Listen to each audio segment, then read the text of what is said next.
Hello friends, I hope आप सब लोग मज़े में होंगे। तो आज का हमारा टॉपिक है आयुर्वेदा पंचकर्मा का सबसे बेहद इम्पॉर्टेंट ट्रीटमेंट, जिसका नेम पोटली सेका या जिसको वालुका स्वेद भी कहा जाता है। तो आइए इसके बारे में हम और अच्छे से जानकारी लेते हुए पूछते हैं डॉक्टर तन्मय सागर जी से। हेलो डॉक्टर साहब, how are you? I am fine and you? I am good sir. तो सर, आपसे पहला क्वेश्चन ये है कि जिस पोटली सेक ट्रीटमेंट की आप बात कर रहे हैं उसे आप कैसे डिफ़ाइन करेंगे, और इस पोटली सेक ट्रीटमेंट के कितने टाइप्स होते हैं? यस, देखिए ये पोटली सेक ट्रीटमेंट नाम ही उसका जो है वो ही उसको डिफाइन कर देता है। उसमें दो वर्ड है, पोटली एंड सेका। तो किसी पोटली से पूरे बॉडी में सिकाई करना, यही उसका जो है डेफिनेशन हो सकता है। इसमें टाइप्स जो आपने पूछे ना, वो दो टाइप्स होते हैं। एक है वालुका स्वेद और दूसरा है पत्रपिंड स्वेद। वालुका स्वेद में भी वालु जो है उसका मतलब होता है सैंड। आयुर्वेदिक ऑयल से प्रोसेस किया हुआ एक सैंड हम यूज़ करते हैं उसमें एज ए मटेरियल, और उसको कढ़ाई में गर्म करके फिर उसको किसी कपड़े में बांध के पोटली बना के उससे पूरे बॉडी में सिकाई करते हैं। ये वालुका स्वेद हो जाता है। और पत्रपिंड स्वेद में क्या होता है कि आयुर्वेदिक हर्ब्स होते हैं, उसके कुछ पत्ते होते हैं, जैसे निर्गुंडी, धतूर, अर्क, नीलगिरी, नीम के पत्ते। इन सारी हर्ब्स के पत्तों को किसी सरसों या तिल के तेल में फ्राई करके फिर उसका पोटली बनाते हैं और उससे सिकाई किया जाता है। तो वो होता है पत्रपिंड स्वेद। तो सर, आप वालुका स्वेद ट्रीटमेंट के क्या क्या बेनिफिट्स हैं? आई मीन कौन कौन से डिसीज़ को ठीक करने के लिए आप इसे सजेस्ट करेंगे? हाँ, देखिए वालुका स्वेद ट्रीटमेंट जो है मोस्टली जो हम यूज़ करते हैं जब किसी पेशेंट को उसके बॉडी में अननेचुरल प्रोटीन्स जनरेट होना स्टार्ट हो जाता है, और उसकी वजह से उनके जॉइंट्स में स्वेलिंग आना, उनके जॉइंट्स में स्टिफनेस आना, और उनके जॉइंट्स में जब डिफॉर्मिटी आना स्टार्ट हो जाता है, मतलब जॉइंट्स जो है ऐसे टेढ़े होने स्टार्ट हो जाते हैं। तो उस तरह का जो प्रॉब्लम होता है उसको हम ऑटोइम्यून डिजीज़ भी कह सकते हैं या रूमेटॉइड आर्थराइटिस भी कह सकते हैं। तो इस तरह के जितने भी आर्थराइटिस से रिलेटेड प्रॉब्लम है उन सभी में, मतलब जो जॉइंट पेन हो या स्टिफनेस हो, और उसमें सबसे ज़्यादा जब स्वेलिंग होता है ना, तो स्वेलिंग में बहुत ज़्यादा इंटेंस पेन होता है, उसको ठीक करने के लिए वालुका स्वेद ट्रीटमेंट ज़्यादा इफेक्टिव है।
सर, तो मैंने सुना है कि आपके पास हर आने वाले अर्थराइटिस के पेशेंट को आप ये ट्रीटमेंट सजेस्ट करते हैं, फिर चाहे वो घर पे करवाए या फिर वो क्लिनिक में आके करवाए। Yes correct. देखिए यहाँ का जो पर्टिकुलर साउथ गुजरात का जो एक एटमॉस्फेयर है वो ज़्यादा ह्यूमिड होता है और यहाँ पे लोगों की जो लाइफस्टाइल है वो भी थोड़ी डिफरेंट है। उसकी वजह से क्या होता है कि हमारे पास जो आर्थराइटिस के 10 में से 9 पेशेंट आते हैं ना, उनको स्वेलिंग ज़्यादा होती है और उनके बॉडी में अननेचुरल प्रोटीन्स का जनरेट होना बहुत ज़्यादा होता है। तो उसकी वजह से ये ट्रीटमेंट जो है ना वो इन तरह के पेशेंट्स में ज़्यादा हेल्पफुल होती है। रिजल्ट भी तुरंत मिलना स्टार्ट हो जाता है। जैसे अगर समझो कि उन्होंने 2-3 दिन करवाया तो ऑलमोस्ट 40-50% उनका पेन जो है और स्वेलिंग जो है सबसाइड हो जाता है।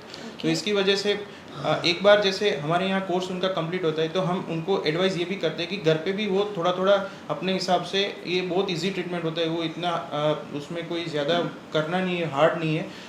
नॉर्मल रेत होता है, उसको गर्म करना होता है और फिर पोटली बना के घुटने पे या जहाँ पर भी उनको पेन हो वहाँ उनको हाथ से खुद अपने हाथ से भी कर सकते हो, दूसरों की हेल्प की ज़रूरत भी नहीं होती है। तो इसलिए हम उनको एडवाइस करते हैं कि आप घर पे भी करो। ओके, तो सर आप इस ट्रीटमेंट को मैक्सिमम कितने दिन तक करने के लिए एडवाइस करेंगे, और डेली इस ट्रीटमेंट के लिए पेशेंट को क्लिनिक आना पड़ सकता है क्या?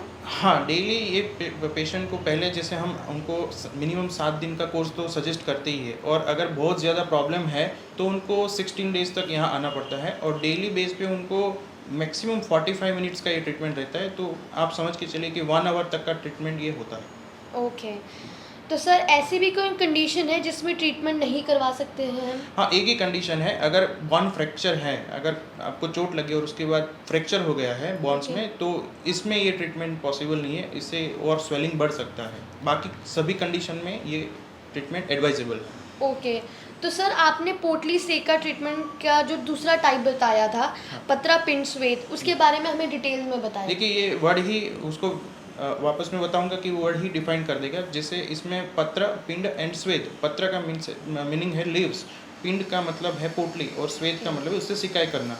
तो इसमें हम क्या करते हैं कि कुछ आयुर्वेदिक हर्ब्स है, जैसे नीलगिरी के पत्ते हो गए, दतूर के पत्ते, आक के पत्ते, इस तरह की काफ़ी सारी हर्ब्स है, उसके पत्तों को सरसों या तिल के तेल में फ्राई करके फिर उसका पोटली बनाते हैं और फिर उससे सिकाई करते हैं। तो ये पर्टिकुलर ये पत्रपिंड स्वेद का जो ट्रीटमेंट है वो जब पेशेंट को पेन बहुत ज़्यादा है, इंटेंस पेन है और साथ में स्वेलिंग भी बहुत ज़्यादा है, तब उसको किया जाता है। Okay, thank you doctor.